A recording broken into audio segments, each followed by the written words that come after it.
नमस्कार. माहिती अपडेट गुरु या युट्यूब चॅनलवर मी ओंकार सर्वांचं हार्दिक स्वागत करतो. मुख्यमंत्री माझी लाडकी बहीण योजनेसंदर्भात प्रॉपर माहिती आपल्या चॅनलवरती दिली जाते. सध्या सगळ्यात महत्त्वाची बाब म्हणजे सोशल मीडियावरती जानेवारी महिन्याच्या हप्ते वितरणासंदर्भातल्या अनेक तारखा समोर येत आहेत.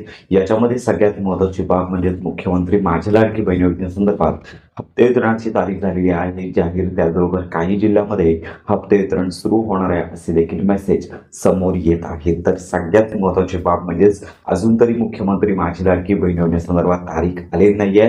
साधारणतः 2 ते 3 दिवस बाकी आहेत. तर या दिवसांमध्ये सगळ्यात प्रथम जानेवारी महिन्याच्या हप्ते वितरणाचा GR येईल आणि त्याच्यानंतर लाभ वितरणाची ती प्रोसेस सुरू होणार.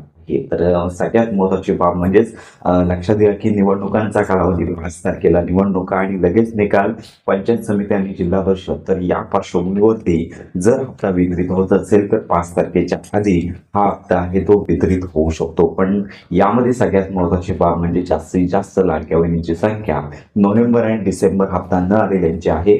आणि यामध्ये देखील महत्त्वाची बातमी आहे की प्रत्येक जिल्ह्यामध्ये आता अंगणवाडी सेविका आहेत तर यांच्याकडे ज्या लाडक्या बहिणींची KYC चुकलेली आहे तर अशा याद्या आलेल्या आहेत. त्या ठिकाणी तुम्हाला जायचं आहे. याद्यांची संख्या मोठी असल्यामुळे लक्षात घ्या की कागदपत्र जे आहे ते तुम्हाला अंगणवाडी सेविका यांच्याकडे सबमिट करायची आहे. तर लक्षात घ्या यादी जास्त आहे त्यामुळे लवकरात लवकर तुम्हाला त्या यादीमध्ये नाव सर्च करून अंगणवाडी सेविकांकडे जे झेरॉक्स आहेत कागदपत्रांची ती सबमिट करायची आहे. त्यामुळे जोपर्यंत तुम्ही कागदपत्रे सबमिट करत नाहीयेत किंवा त्यांच्यामार्फत कागदपत्र पडताळणी होत नाहीये तोपर्यंत तुम्हाला ऑनबोर्डवरती आणलं जाणार नाहीये. त्यामुळे लवकरात लवकर पात्र व्हायचं आहे आणि पात्र झाल्यानंतर तुम्हाला नोव्हेंबर डिसेंबर त्याचबरोबर जानेवारी महिन्याचा लाभ देखील दिला जाणार आहे. तर अशा प्रकारची ही महत्त्वाची अपडेट तयार आहे. मंत्री अजय तटकरे यांची अजून घोषणा झाली नाहीये. तर साधारणतः ज्या लाडक्या बहिणींना नोव्हेंबर डिसेंबर महिन्याचा लाभ मिळालेला नाहीये हा लाभ देखील पुन्हा वितरित करण्याची शासनाची तयारी या संदर्भात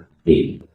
आपण देखील या संदर्भात माहिती घेतच आहोत. हप्ते वितरणाची अजून घोषणा झाली नाहीये आणि याबरोबर सगळ्यात महत्त्वाची बाब म्हणजेच जी हेल्पलाईन आहे तर दिवसभरामध्ये कोणत्याही वेळी तुम्ही कॉल केला तर ही लाईन व्यस्त आहे अशा प्रकारचाच मेसेज तुम्हाला पाहायला मिळत आहे. तर याच्यामध्ये ज्यांनी KYC कर्तव्य त्यांच्या चुका झालेल्या होत्या अशाच लाडक्या बहिणीची यादी संबंधित अंगणवाडी सेविका ताई यांच्याकडे आलेली आहे.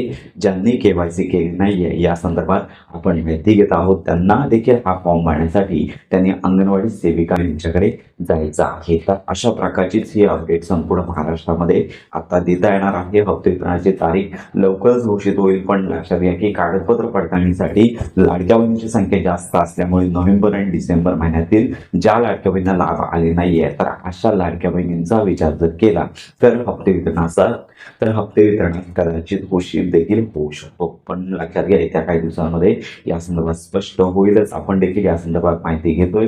तर अशा प्रकारे ही महत्त्वाची माहिती संपूर्ण महाराष्ट्रातील लाडक्या बहिणीपर्यंत नक्की शेअर करा. तुमच्या जर काही शंका असतील तर आपल्या कमेंट बॉक्समध्ये नक्की कळवा. संपूर्ण महाराष्ट्रामध्ये कागदपत्र पडताळणी सुरू झालेली आहे त्यामुळे लवकरात लवकर आवश्यक ती कागदपत्रे जवळच्या अंगणवाडी सेविकांकडे सबमिट करून घ्यायची आहेत. तर अशा प्रकारे हेल्पलाईनवरती देखील आपण यापूर्वी सांगितलं होतं की KYC साठी आवश्यक कागदपत्रे लक्षात घ्या की कोणी KYC करायची आहे तर KYC मध्ये कोणकोणत्या अडचणी असतील तर तुमची कागदपत्रे कोणती लागणार आहेत. त्यानंतर या सगळ्या प्रश्नांची उत्तरं तुम्हाला त्या ठिकाणी दिली जात आहेत.